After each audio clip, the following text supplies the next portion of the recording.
High বন্ধুরা, welcome my new blog Sujata Hembrom. তোমরা সবাই কেমন আছো? আশা করি তোমরা অনেক অনেক ভালো আছো, আর আমিও ভালো আছি। এই দেখো, সকাল সকাল আমি গিয়েছিলাম, আমি আমার মা, শাশুড়ি মা তিনজনে গিয়েছিলাম বীজ ভাঙতে। বীজ ভাঙা হয়ে গেছে, হয়নি। আমার খিদে পেয়ে গেছে, তাই জন্য আমি চলে এসেছি। মারা এখনও বীজ ভাঙছেন, আর আমার একটু অসুবিধা আছে, তাই জন্য আমি অতক্ষণ ধরে বীজ ভাঙিনি।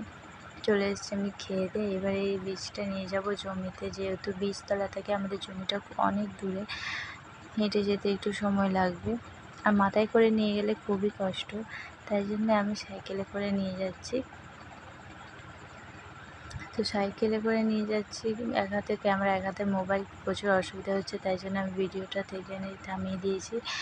মাঠে চলে এসেছি। মাঠে এখন সবই মাঠে পৌঁছেছি, এখনও সেই শেষ মাথায় যেতে হবে, ওখানে আমাদের জমি আছে। এই দেখো, আমাদের গ্রামের প্রকৃতিটা এত